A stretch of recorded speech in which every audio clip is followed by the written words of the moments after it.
suis monté avec les camarades Zidane Merabé, qui est au pôle juridique et à la C2SCT à Syrie, avec le camarade Alben Majid Toumi, qui est à la C2SCT et finissage TAB et au pôle juridique, et avec le camarade Mourad Mazouzi, qui a énormément travaillé sur le dossier de dépôt de demande d'ACATA.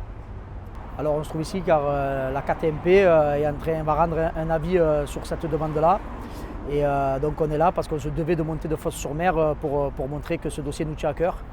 Il faut se rendre compte que sur le site, on a pratiquement plus de 600 salariés qui sont en suivi médical renforcé amiante. Rien que sur l'année 2025, plus d'une centaine ont été rajoutés, sachant que l'amiante est interdite depuis 1997. C'est dire le nombre de familles qui sont brisées et qui vont être encore brisées demain si le gouvernement ne prend pas ses responsabilités. C'est tout ce qu'on demande. On ne demande rien de plus, juste de faire reconnaître le site, parce que de l'amiante, on en a de partout.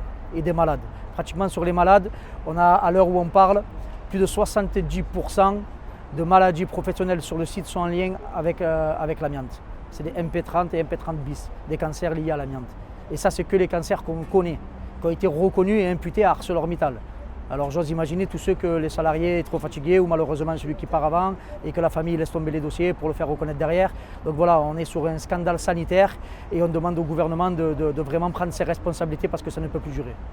Après la crise, donc ça a redémarré à fond et Mittal a clairement eu son mot à dire en disant non, moi je ne peux pas me permettre, alors que je dois tourner plein pot avec 2 hauts fourneaux et essayer de faire 4 millions de tonnes pour engager le plus d'argent possible, de faire partir des gens sous le régime de l'ACATA. Ce qui est tout simplement inacceptable et inadmissible pour la CGT. Nous, on se bat quotidiennement pour protéger les salariés dans tous les départements du site au niveau de la santé et de la sécurité.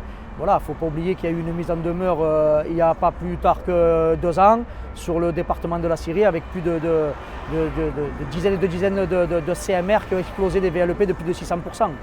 Voilà, et seule la CGT se bat pour mettre l'employeur face à ses responsabilités, c'est-à-dire les premières qui sont de protéger les salariés. Avant tout profit, bien entendu.